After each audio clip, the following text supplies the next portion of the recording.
Hello friends, સ્વાગત છે આપનું મારા રસોડાના કાઠિયાવાડી સ્વાદમાં. હું ભાવનાબેન રાઠોડ. આજે આપણે બનાવીશું સાબુદાણા બટેટાની ચકરી. ફ્રેન્ડ્સ, સાબુદાણા બટેટાની ચકરી બનાવવામાં ઘણી બધી મહેનત કરવી પડતી હોય, પણ આજે જે હું રેસીપી તમારી સાથે શેર કરવાની છું ને, એમાં નથી તમારે સાબુદાણા પલાળવા, નથી બટેટા બાફવા, કે નથી મિશ્રણને કલાક સુધી ઉકાળવું. માત્ર 15 જ મિનિટમાં મિશ્રણ તૈયાર કરી અને સાબુદાણા બટેટાની આ સોફ્ટ એવી ચકરી તમે તૈયાર કરી શકશો. અહીંયા તમે જુઓ ફ્રેન્ડ્સ કે હાથ અડતા જ ભૂકો થઈ જાય અને એકદમ ઓઇલ ફ્રી તૈયાર થાય છે. આ ચકરી એક વખત બનાવી અને તમે આખું વર્ષ સ્ટોર કરી શકશો. તો નાની નાની બધી જ ટિપ્સ તમારી સાથે વિડીયોમાં શેર કરેલી છે, તો વિડીયો બિલકુલ સ્કીપ કર્યા વગર જોજો. એકદમ ફટાફટ કોઈ પણ બેચલર પણ બનાવી શકે એટલી સરળતાથી આપણે આ સાબુદાણા બટેટાની ચકરી બનાવશું. તો ચકરી બનાવવા માટે અહીંયા મેં 250 ગ્રામ અને કપના માપ પ્રમાણે જોઈએ તો 1 કપ સાબુદાણા લીધા છે. ઘરમાં રહેલી કોઈ કપ કે વાટકી સેટ કરી લેવાની, એના માપ પ્રમાણે જ આપણે પાણીનો ઉપયોગ કરશું. અને 250 ગ્રામ સાબુદાણા સાથે 250 ગ્રામ બટેટા લીધા છે. ઘણા લોકો સાબુદાણા કરતાં ડબલ બટેટા લેતા હોય છે, એટલે કે 250 ગ્રામ સાબુદાણા લેતા હોય તો 500 ગ્રામ બટેટાનો ઉપયોગ કરતા હોય છે. પણ એકદમ પોચી રોજ એવી ચકરી જોતી હોય ને, તો આ માપ પરફેક્ટ છે. સાબુદાણા સાઈડ પર રાખી દેશું અને બટેટાની છાલ ઉતારી લેશું. બંને બટેટામાંથી છાલ ઉતારી લીધી છે. હવે આ બટેટા બાફ્યા વગર જ આપણે ઉપયોગમાં લેવાના છે. તો આ રીતે ઝીણા કાણાની છીણીમાં છીણ તૈયાર કરી લેશું. બહુ મોટું છીણ ના થાય ને, એ વાતનું ખાસ ધ્યાન રાખવાનું.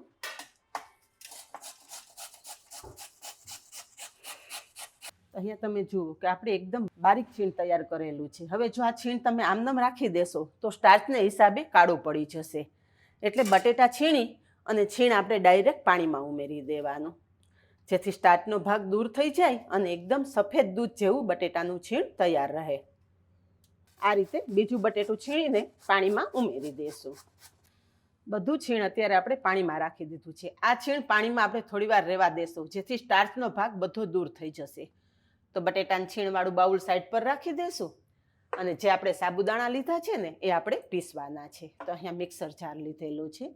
કોઈ બીજી પ્રોસેસ કર્યા વગર ડાયરેક્ટ જ સાબુદાણા મિક્સર જારમાં ઉમેરી દેશું અને બને એટલો બારીક પાવડર કરી લેશું. અહીંયા સાબુદાણા પીસી લીધા છે અને તમે જુઓ કે આ રીતનો ભૂકો કરી લીધો છે. હવે આપણે સાબુદાણા પીસી લીધા ને, ત્યાં સુધીમાં જુઓ કે બટેટાનું છીણ જે આપણે પાણીમાં રાખેલું છે ને, પાણી કાળું થઈ ગયું છે. તો હવે એ પાણીમાંથી આપણે બટેટાનું છીણ કાઢી અને બીજા પાણીમાં ઉમેરી દેશું. આ પ્રોસેસ કરવી ખાસ જરૂરી છે ફ્રેન્ડ્સ. સફેદ દૂધ જેવી સાબુદાણાની ચકરી જોતી હોય ને, તો આ બટેટાના છીણને આપણે 2 થી 3 પાણીથી સરસ ધોઈ લેવાનું છે. અહીંયા બીજા પાણીમાં સરસ ધોઈ લીધા પછી બટેટાનું છીણ વધારે એક પાણીમાં ઉમેરી દેશું. તો તમે જુઓ કે બીજું પાણી પણ આપણું થોડું કાળું થઈ ગયું છે.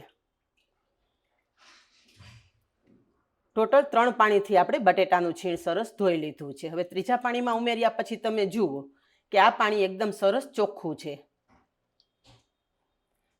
તો અહીંયા બટેટાનું છીણ તૈયાર છે, સાબુદાણાનો પાવડર તૈયાર છે. હવે આગળની પ્રોસેસ ગેસ પર કરીએ.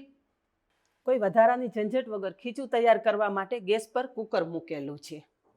આપણે 1 કપ સાબુદાણા લીધેલા, તો 5 કપ પાણી કુકરમાં ઉમેરી દેશું. પાણીનું મેજરમેન્ટ ખાસ ધ્યાનમાં રાખવાનું. 1 કપ સાબુદાણા સાથે 5 કપ પાણીનો ઉપયોગ કરવાનો છે. ઘરમાં રહેલી કોઈ કપ કે વાટકી સેટ કરી લેવાના, એ પ્રમાણે તમારે પાણી ઉમેરી દેવાનું. ગેસની ફ્લેમ થોડી ફાસ્ટ રાખશું, જેથી પાણી ઝડપથી ઉકળી જાય. અત્યારે પાણી સાથે આપણે સ્વાદ પ્રમાણે મીઠું ઉમેરી દેશું.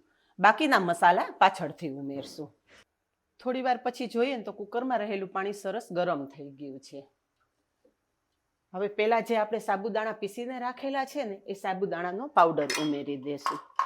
ડાયરેક્ટ સાબુદાણાનો પાવડર ઉમેરી દેશો ને, તો સાબુદાણાના ગઠ્ઠા જામી જશે. એટલે એક હાથે સાબુદાણાનો પાવડર ઉમેરતું જવાનું અને એક હાથે સરસ મિક્સ કરતું જવાનું. આ રીતે કરશો ને, એટલે એકદમ સ્મૂધલી તમારા સાબુદાણા પાણી સાથે મિક્સ થઈ જશે. તો તમે જુઓ કે સરસ મિક્સ થઈ ગયા છે સાબુદાણા. ગેસની ફ્લેમ આ ટાઈમે એકદમ ધીમી રાખવાની. અને જો કોઈ ગાંઠા રહી જાય ને, તો ચમચાની મદદથી આ રીતે મિક્સ કરી લેવાના. હવે અહીંયા બધું સરસ મિક્સ થઈ ગયું છે ને, એ પછી આપણે જે બટેટાનું છીણ તૈયાર કરીને રાખેલું છે ને એ પાણી નિતારી અને કુકરમાં ઉમેરી દેવાનું. ફ્રેન્ડ, સાબુદાણાની ચકરી બનાવવી હોય ને એટલે આપણે આગલા દિવસથી ટેન્શન હોય કે રાત્રે સાબુદાણા પલાળવાના છે, સવારમાં બાફવાના છે, બટેકા બાફવાના, બટેકા છીણવાના, કેટલી બધી મહેનત કરો ને ત્યારે તમે સાબુદાણા બટેટાની ચકરી તૈયાર કરી શકો છો. પણ અહીંયા તમે જોયું ને કે કોઈ પણ જાતની પ્રોસેસ તમારે આગલે દિવસે નથી કરવાની. ઇવન તમે અત્યારે ચકરી બનાવવાનો તો પણ કોઈ જાતની મહેનત કરવાની નથી. વગર મહેનતે તમારી આ સાબુદાણા બટેટાની ચકરી તૈયાર થઈ જાય છે. જો આ રીતે કોઈ તમને ગાંઠા દેખાય ને તો ચમચાની મદદથી પ્રેસ કરી લેવાના, એટલે સાબુદાણાના ગાંઠા બિલકુલ નહીં રહે. હવે અહીંયા તમે જુઓ કે બધું સરસ મિક્સ થઈ ગયું છે. કુકરનું ઢાંકણ પેક કરી દેશું, ગેસની ફ્લેમ એકદમ સ્લો રાખશું અને કુકરમાં 2 સીટી કરી લેશું. તમને એવું લાગે કે તળિયે ચોંટે છે તો નીચે તમે લોઢાનો તવો પણ મૂકી શકો છો. અહીંયા કુકરમાં 2 સીટી થઈ ગઈ છે. ગેસની ફ્લેમ બંધ કરી દેશું. કુકરમાં 2 સીટી થાય ને પછી હવા રિલીઝ થવા દેવાની. થોડી વાર થશે ને એટલે આ બેટર છે ને એકદમ મસ્ત તૈયાર થઈ જશે અને સીજી પણ જશે. હવે મસાલા ઉમેરી દઈએ. તો અહીંયા 2 તીખા લીલા મરચાં અને 1 ટુકડો આદુ ક્રશ કરીને લીધેલો છે એ ઉમેરશું. અડધી ચમચી મરી પાવડર, 1 ચમચી સફેદ તલ અને 1 ચમચી જીરું ઉમેરશું. અહીંયા તમે વ્રત કે ઉપવાસમાં જે મસાલા ખાતા હોય ને એ જ ઉમેરવાના છે. જે ના ખાતા હોય એ સ્કીપ કરી શકો છો. બધા જ મસાલા આપણે મિશ્રણ સાથે સરસ મિક્સ કરી લઈએ. તો અહીંયા બધું મિક્સ કરી દીધા પછી તમે જુઓ કે આપણા બટેટા પણ એકદમ સરસ બફાઈ ગયા છે અને જે સાબુદાણા છે ને એ પણ સરસ પારદર્શક થઈ ગયા છે. બટેટાનું છીણ એક હાથમાં લઈ અને કટ કરીને તમને બતાવું ને તો અહીંયા તમે જુઓ કે બટેટાનું છીણ આરામથી કટ થઈ જાય છે. અહીંયા બધું જ સરસ મિક્સ કરી લેવાનું. હવે આપણું મિશ્રણ પરફેક્ટ તૈયાર થયું છે કે નહીં એ ચેક કરવા માટે ચમચો અહીંયા સેન્ટરમાં ઊભો રાખવાનો. તો અહીંયા તમે જુઓ કે કોઈ પણ આધાર વગર આપણો ચમચો આમ જ સેન્ટરમાં ઊભો રહે છે. મીન્સ કે તમારું ખીચું પરફેક્ટ તૈયાર થયું છે. તમે જોઈ શકો છો કે હું ટચ કરતી નથી તો પણ મારો ચમચો આમનામ જ ઊભો છે. હવે આ મિશ્રણને આપણે થોડું ઠંડુ થવા દેશું. હવે અહીં આપણું મિશ્રણ થોડું ઠંડુ થઈ ગયું છે અને ઠંડુ થતાં થોડું થીક પણ થઈ ગયું છે. તમે જોઈ શકો છો. હવે આ ચકરી પાડવા માટે તમે ઈચ્છો તો સેવના સંચાનો ઉપયોગ કરી શકો છો. પણ આજે એકદમ સહેલી રીતે ચકરી પાડવા માટે ઘરમાં રહેલી કોઈ પણ ફૂડ ગ્રેડની થેલીનો ઉપયોગ કરવાનો છે. તો એક મોટું વાસણ લેશું, એની ઉપર આ રીતે થેલી રાખી દેશું અને તૈયાર કરેલું મિશ્રણ આપણે થેલીમાં ભરી દેશું. તમે ઘરમાં આવતા દૂધની થેલીનો પણ ઉપયોગ કરી શકો છો.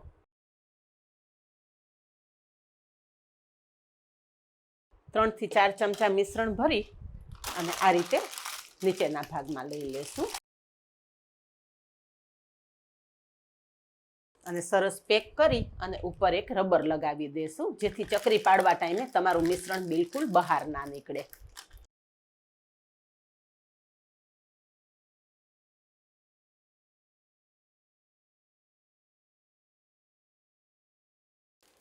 બસ હવે તમારે ચકરી જે સાઈઝની પાડવી છે ને એ સાઈઝનો કટ લગાવી દેવાનો. કટ બહુ મોટું નહીં લગાવવાનું, મીડિયમ જ લગાવવાનું, જેથી ચકરી મીડિયમ પડે. તો ગોળ ગુચરાને બદલે હું તો આ રીતે સીધા લીટા જ કરી નાખીશ, જેથી સુકાઈ પણ ઝડપથી જાય અને તળવામાં પણ સરળતા રહે.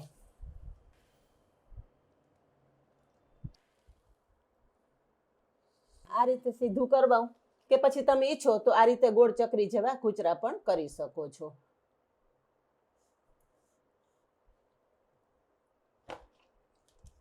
આ ચકરી બનાવવી પણ સરળ અને ખાવી પણ સરળ.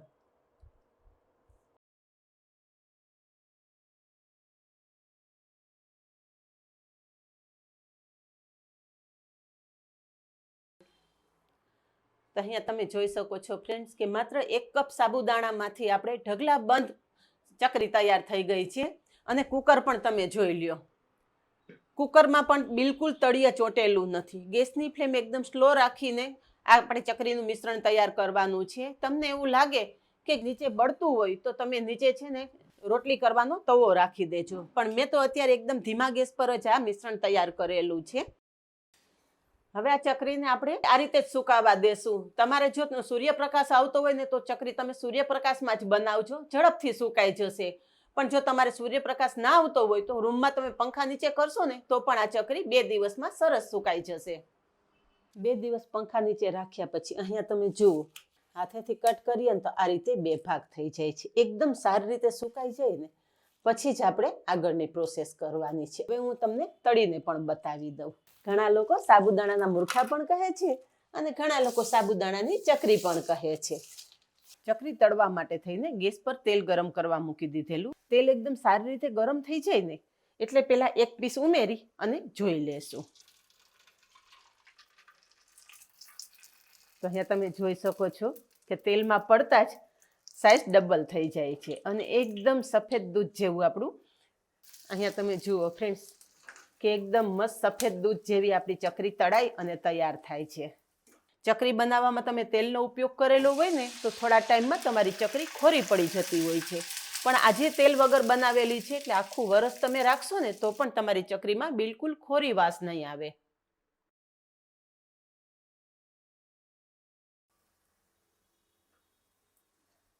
તેલ એક વખત સરસ ગરમ થઈ જાય ને પછી ગેસની ફ્લેમ મીડિયમ કરી દેવાની. નકર આ ચકરીના પીસ છે ને પાતળા હોવાથી લાલ થઈ જશે.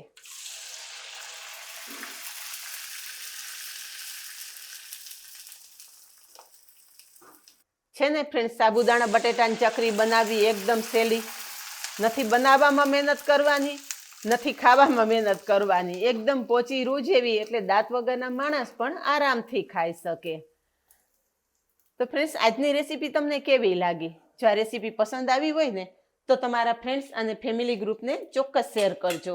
અને આવા જ અવનવા વિડીયો જોવા માટે આપણી ચેનલને સબસ્ક્રાઈબ કરી લેજો અને પાસે રહેલું બેલ પણ પ્રેસ કરી રાખજો જેથી આવનારા બધા જ નવા વિડીયોની નોટિફિકેશન સૌથી પહેલાં આપને મળે. તો આજે બસ આટલું જ. મળીએ નેક્સ્ટ વિડીયોમાં. ત્યાં સુધી બાય. Thank you.